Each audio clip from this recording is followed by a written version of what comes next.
नमस्कार दोस्तों, स्वागत है आप सबका मम्मा कुक सेमी चैनल में। तो आज मैं आपको बताने जा रही हूँ सिंपल सी बंगाली थाली, जिसमें मीठा भी है, भाजा भी है, पोस्तो भी है और सलाद भी है। मतलब लगभग कंप्लीट मील है। तो आप अगर ये अपने किसी भी अपने घर वालों को या कोई भी आपके गेस्ट आ जाए तो उस मौके पर भी आप सर्व कर सकते हैं और वाहवाही लूट सकते हैं। और बिल्कुल ही सिंपल चीज़ों से बनी हुई है, तो बहुत ज़्यादा टाइम न लेते हुए चलिए हम रेसिपी को शुरू करते हैं।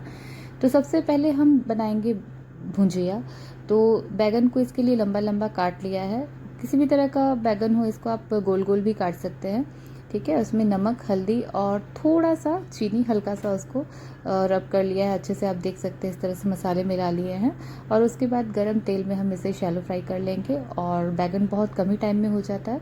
आप अपने पसंद का कोई भी भुजिया ले सकते हैं, या तो बैगन है, फूल गोभी है, जो भी है। बट हमारे पास बैगन था और भिंडी था अवेलेबल, तो उस टाइम मैंने वही भुजिया बना दिया।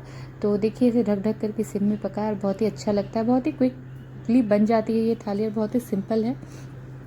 तो बैगन जब बन जाएगा तो उसके बाद उसे निकाल करके उसी तेल में हम क्या करेंगे, जीरे का तड़का लगा देंगे। और लंबा लंबा भिंडी काट दिया है और सिंपली इसे भी भूनेंगे। और भिंडी का जो थोड़ा सा लसलसपन जो होता है, वो रसीलापन ख़त्म हो जाएगा तो उसमें नमक और हल्दी डाल देंगे और बस फिर ये पक जाएगा तो हमें इसे भी निकाल लेना है। और बनाने जा रही हूँ सूखी सूखी कटहल की सब्ज़ी, जिसे हम लोग कटहल कौसा भी कहते हैं। तो इसके लिए पहले कटहल को चौको टुकड़ों में काट लिया है। 4 आलू भी ले लिए हैं मीडियम साइज़ के और उसे प्रेशर कुक कर लिया है सिम में 2 सीटी तक के लिए। और उसके बाद मीनवाइल हम मसाला प्रिपेयर कर ले रहे हैं। तो ये बड़ा सा 1 प्याज या मध्यम आकार के 2-3 प्याज लेकर के आप उसका बरिस्ता तैयार कर ले। तो ये बरिस्ता जो तैयार किया है, इसको बाद में हम क्या करेंगे, 2 बड़ी चम्मच दही और ये बरिस्ता को पीस लेंगे और पीस करके उसका एक पेस्ट तैयार कर लेंगे। और बहुत ही अच्छी लगती है ये रेसिपी, थोड़ी सी अलग है, तो ट्राई ज़रूर कीजिएगा। और अगर रेसिपी अच्छी लगे तो चैनल को सब्सक्राइब कर देना इस तरह की नई नई रेसिपी इसके लिए, जो कि बहुत ही सिंपली बन जाती है, बहुत ही कम इंग्रेडिएंट्स में। और आपके किचन के जो बेसिक मसाले हैं ना, बस वही चाहिए। तो हम लोग ट्राई ज़रूर करते हैं कि चीज़ें जितनी सिंपल से सिंपल रख सके, हम उतना ही ईजिली बना दें। तो चलिए, इसका पेस्ट तैयार हो गया है। अब कटहल भी हमारे उबल गए हैं, तो देख सकते हैं वो कटहल वाला जो पानी है उसको हम फेंक देंगे, क्योंकि कटहल का सारा कसेलापन उसी में ही चला गया है। ठीक है, अब इसे मैरिनेट करेंगे। ये लहसुन, मिर्ची और अदरक का पेस्ट है। तो बस 12-15 कलियाँ लहसुन की, 1 इंच अदरक का टुकड़ा। और तीखा अपने हिसाब से आप ले सकते हैं। हम लोग ने 1-2 मिर्ची ली थी, बहुत ज़्यादा नहीं ली थी। इसे स्वादानुसार नमक, आधा चम्मच हल्दी पाउडर, थोड़ा सा कश्मीरी लाल मिर्च पाउडर लगभग आधा चम्मच, और ये बरिस्ता वाला जो मसाला था, बरिस्ता को दही के साथ जो पीसा था, वो वाला को ये करके हम इसे मैरिनेट कर देंगे। और इसमें ऊपर से डाल देंगे 1 चम्मच जीरा पाउडर, 1 चम्मच सौंफ पाउडर और 1 चम्मच धनिया पाउडर। तो ये सारी चीज़ें मैं घर पे ही तैयार करती हूँ। मोस्ट ऑफ़ द टाइम मैं घर पे ही तैयार करती हूँ, और अगर नहीं मिले तो बाहर का भी यूज़ कर लेती हूँ। तो पर कोशिश करती हूँ कि घर का ही तैयार करूँ। तो अब इसे सब हम अच्छे से मैरिनेशन में करके आधे घंटे के लिए मैरिनेट होने के लिए रख देंगे। अच्छे से मसालों की कोटिंग हो जाएगी। हाँ, मैं आलू रखना भूल गई थी, तो आलू को भी आप साथ में पीस से कट करके भी मैरिनेशन में डाल सकते हैं। और इसको बनाने में बहुत ज़्यादा कोई तामझाम नहीं है। देखिए, मैरिनेट करके बस रखा हुआ है। और उसके बाद फिर हम क्या करेंगे, तेल गरम करेंगे कढ़ाई में, और उसके बाद आगे का प्रोसीजर मैं आपको बताती हूँ। और अगर रेसिपीज़ अच्छी लगी तो चैनल को सब्सक्राइब करिए, अपने दोस्तों में शेयर कीजिए। ठीक है, अभी बीच में कुछ भी हमारे शॉर्ट्स जा रहे थे, इसी के शॉर्ट्स जा रहे थे, थोड़े थोड़े पार्ट्स में मैं दे रही थी, तो बहुत अच्छे उसके रिव्यूज़ आए। उसके लिए आप सबको धन्यवाद। वीडियो को लाइक करना मत भूला कीजिए यार, हम लोग का प्रोत्साहन बढ़ता है इससे। आप ही लोग तो हो जिससे हम लोग मतलब सोच रहे हैं कि किसी तरह से हम चैनल को आगे ग्रो कर सकें, और आप लोगों का साथ है तभी तक हम इतना आगे आ पाए हैं। तो बहुत ज़्यादा लंबा तो नहीं है हमारा सफ़र, बट ठीक है, जो भी है बहुत ही अच्छा है। तो इसके लिए हमने तेल गरम कर दिया और 5 से 6 लौंग, खड़ा लौंग और तेज़पत्ता जो है, इसका तड़का लगा दिया है। और अब चाहे तो इसमें थोड़ा-सा वो भी डाल सकते हैं, बड़ी इलायची भी डाल सकते हैं, पर अभी चूँकि गर्मी बहुत है ना, तो इसलिए बड़ी इलायची और ज़्यादा गर्म हो जाएगा। पर आप अपने हिसाब से बना सकते हैं, ऐसे कोई ये नहीं है। और ये जो मैरिनेटेड कटहल है ना, इसको अब रख देंगे, सारा का सारा उड़ेल देंगे इसमें तेल में। और बस अब हमें कुछ नहीं करना, सारे मसाले हमारे मिले हुए हैं।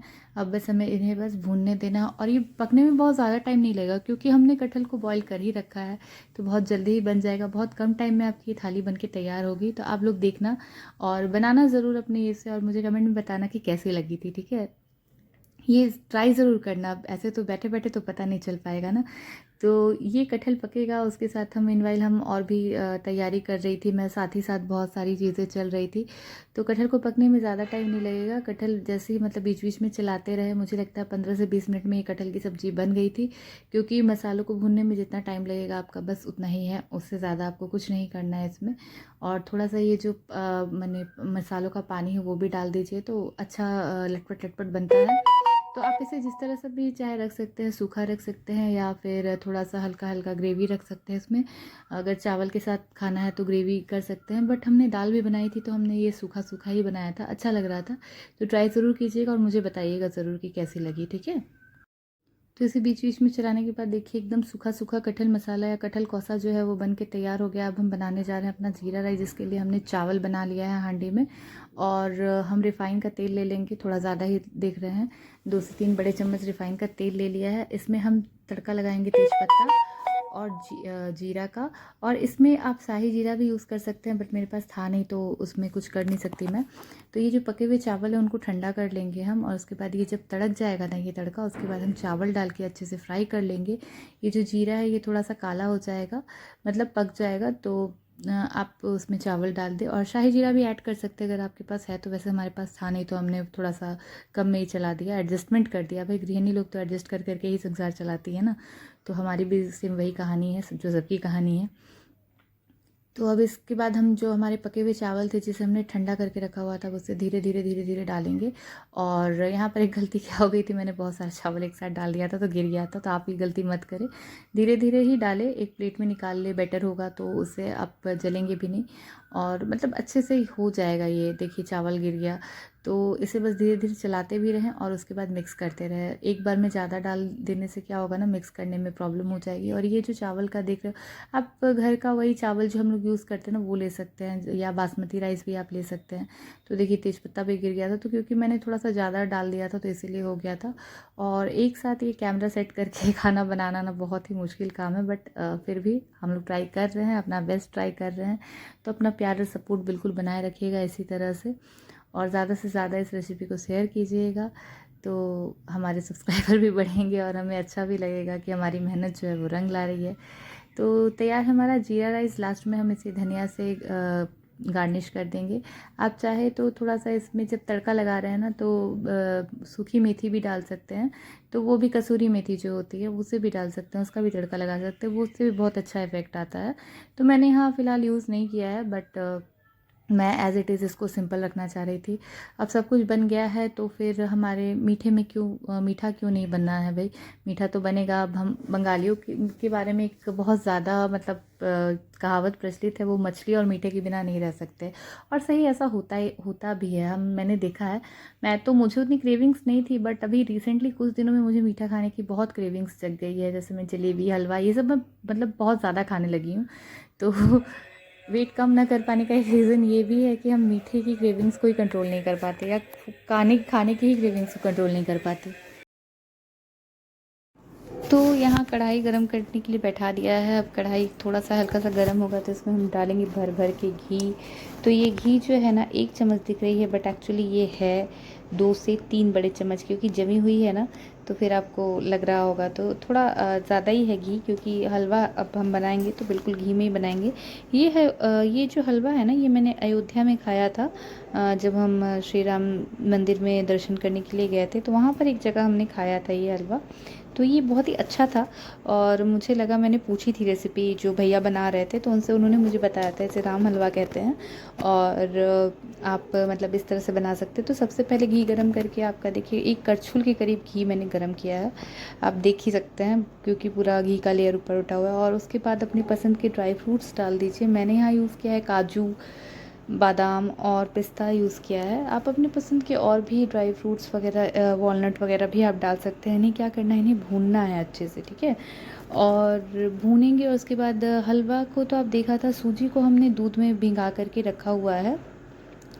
तो लगभग 15 से 20 मिनट के लिए आपको ठंडे दूध में सूजी को भिंगा करके रखना है। तो उससे क्या होगा, सूजी जो फूल जाएगी और बहुत ही अच्छा मतलब एक टेक्सचर आएगा, एक बहुत ही अच्छा टेस्ट आएगा। तो इस तरह से बनाने पर मुझे लग रहा था कि पता नहीं कैसा बनेगा, बट लिटरली इसे बनाते बनाते ही मुँह में पानी आ रहा था। तो फिर खाने वालों की तो क्या बात, जो नहीं खाते हैं, जैसे कि मेरे बच्चे लोग ड्राई फ्रूट्स अगर डाल दो ना आप किसी चीज़ में तो वो नहीं खाना चाहते, बट वो लोग भी बहुत शौक से खाए इस चीज़ को। और उसके साथ मैंने डाला है अपना ड्राई फ्रूट्स का पाउडर जो था मिक्स करके, वो ख़त्म ही नहीं हो रहा है, तो एक्चुअली ख़त्म करने के लिए मैंने थोड़ा सा डाल दिया है, क्योंकि इसमें मखाना भी है तो अच्छा ही टेस्ट आता है इसमें। और बहुत सारे और भी ड्राई फ्रूट्स हैं, तो मतलब बहुत अच्छा टेक्सचर आएगा। तो 2 चम्मच इसे भी मैंने डाल दिया। और मेनली ये था कि मुझे ख़त्म करना है ऐसे, क्योंकि मैं इस बच्चों को खिला ही नहीं पा रही हूँ ये किसी भी तरह से, दूध में भी वो नहीं खा रहे हैं। उन्हें अब चिक्की बना के दी थी तो वो भी थोड़ा मतलब कड़ा हो गया, बच्चे के लिए कड़ा हो गया, बड़ों के लिए तो ठीक ही थी वो। तो मैं इसी तरह से क्या करती हूँ, हलवा में या खीर में ये जो मिक्सचर है ये मैं इंक्लूड कर देती हूँ, तो कम से कम वो ड्राई फ्रूट्स जो है उसके शरीर के अंदर तो जा रहा है। और अगर ठंडे में अगर आप ये ड्राई फ्रूट्स का मिक्सचर खाएंगे ना तो बहुत अच्छा होगा, हड्डियों के लिए बहुत अच्छा है। खैर, हम माएँ जो भी कर ले अपने बच्चों को अच्छा पोषण देने के लिए, अब बच्चे तो भाई बच्चे हैं, उन लोगों के खाने में 100 नखरे रहते हैं, और हम लोग भी बाज नहीं आते नई नई चीज़ें ट्राई करने से। तो खैर ये तो चलता ही रहेगा। अब जो फूली हुई दूध में फूली हुई जो सूजी थी उसको डाल दिया, और अब इसे कुछ नहीं, धीमी आंच पे जल्दी जल्दी हम इसे चलाएंगे ताकि लम्प्स ना पड़े। तो देखिए कितना अच्छा टेक्सचर आएगा। थोड़ा सा हम पानी भी और डाल दिए इसमें, क्योंकि दूध का भी यूज़ पूरा हो जाना चाहिए। ये बहुत अच्छे से मैंने कम से कम इसे 10 मिनट तक भूना है, हल्के से सिकाई की है इसकी कम आंच पे, तो बहुत ही अच्छा ये लग रहा था। और साथ में मैंने 1 कप चीनी और 1 कटोरी, बड़ी कटोरी में चीनी और 1 कटोरी में पानी डाल के चाशनी अलग से मैंने तैयार कर ली है। तो वो शायद आपको आगे मैं दिखाऊंगी, तो वो मैंने दिखाया नहीं है चाशनी कैसे तैयार करते हैं। नॉर्मली हम सबको ही पता है कि चाशनी कैसे बनाते हैं। तो देखिए इसे कंटिन्यूसली हमें स्टेयर करते जाना है। ये हलवे को बनाने का सबसे अच्छा मैं आपको ये उपाय दूंगी कि इसे इसी तरह से नॉनस्टिक की कढ़ाई में ही बनाएं तो अच्छा रहेगा, जैसे कि चिपक नहीं रहा। और आप अगर इसे एल्युमिनियम वगैरह की कढ़ाई में बनाएंगे ना, तो आप घी को क्या करें, चारों तरफ फैला ले, गरम जब होगा वो घी, तो वो क्या होगा ना, वो चिपकेगी नहीं, क्योंकि देख रहे हैं आप कंटिन्यूसली मुझे इसे स्टेयर करना पड़ रहा है। और दूसरी अगर कढ़ाई रहती कोई मेटल की तो ये चिपक जाती है उसमें। तो मैंने इसीलिए ट्राईप्लाई का अपना कढ़ाई जो है उसमें इसको बनाया है। देखिए ये भून गया है, और भूनने के बाद इसमें लास्ट में मैंने चाशनी गर्म ही थी मेरी, तो उसको मैंने डाल दिया। और फिर इसे मैं कंटिन्यूसली स्टेयर करूँगी, क्योंकि लम्स पड़ने का खतरा तो अभी भी है। और अब इसे ये पूरा हम सुखाएंगे जब तक कि पूरा सूख नहीं जाएगा, और बिल्कुल ठंडे होने के बाद आप परोसे इस हलवा को। बहुत अच्छा लगा था, बहुत ही टेस्टी है। और इस पूरी थाली में कुछ भी ऐसा नहीं है जो आप नहीं बनाना चाहेंगे, बिल्कुल बनाना चाहेंगे। बिल्कुल ईज़िली बन गया है ना, तो फिर बहुत टाइम टेकिंग भी नहीं है। आपके घर में कोई मेहमान भी आए तो आप इजीली बना के रख सकते हैं, अगर मेहमानों का पता हो तो। और नहीं पता हो अगर मेहमान के आने का, वो बिना खबर के भी आ रहे हैं, तब भी मैं आपको उसकी भी बहुत सारी रेसिपीज़ हैं थाली की जो बिल्कुल ईज़िली बन जाती है, वो भी मैं आपको शेयर कर दूँगी। इसमें बस एक जो है पोस्तो झींगे आलू या नीनवा आलू का पोस्तो जो है, उसकी रेसिपी मेरे चैनल पे है, आप प्रीवियस वीडियोस पे जाके देख सकते हैं, मैं डिस्क्रिप्शन में लिंक डाल दूँगी। तो वो पोस्तों की रेसिपी नहीं डाली क्योंकि वीडियो बहुत लंबी हो जाती, और वो चैनल पे है भी, तो उसमें कुछ अलग नहीं है, बिल्कुल एक ही तरह से बनता है पोस्तो। तो उसकी रेसिपी मैं डाल दूँगी, आप वहाँ से देख लेना है इसको। तो बाकी सब चीज़ें मैंने ये की, और आप लोग ट्राई ज़रूर करना और बताना ज़रूर कि कैसी लगी ये रेसिपी। अभी तो गर्मियों में कटहल बहुत आ रहे हैं, तो आप ये सब सारी रेसिपीज़ ऐसी हैं ना जो आप ट्राई कर सकते हैं। तो सारी रेसिपीज़ तो हो गई, तो दाल बाकी रह गई है। तो सबसे पहले इसके लिए 3 मुट्ठी तुअर की दाल को, या अरहर की दाल जिसे कहते हैं, उसे हम प्रेशर कुक कर लेंगे, 2 से 3 सीटी लेंगे। और इसमें हमने नमक स्वादानुसार डाला है, हल्दी आधा चम्मच डाला है, थोड़ा सा हल्का सा सरसों का तेल डाल के इसे 2 से 3 सीटी कुक कर लेंगे। और इसके बाद इसका तड़का बनाएंगे। तो तड़का बहुत ही सिंपल है, सरसों के तेल में थोड़ा सा जीरा और सूखा मिर्च का तड़का लगा के इसे प्याज डाल दिया, और इसके बाद इसमें टमाटर डाल देंगे, और अपने पसंद से धनिया पत्ता से भी गार्निश कर सकते हैं। तो इसे फिर दाल डाल के और लास्ट में 1 चम्मच घी डाल देंगे, तो बहुत ही अच्छा टेस्ट आएगा। तो बस ये सारी रेसिपीज़ तैयार है, आपको बस अब ट्राई करने की देरी है।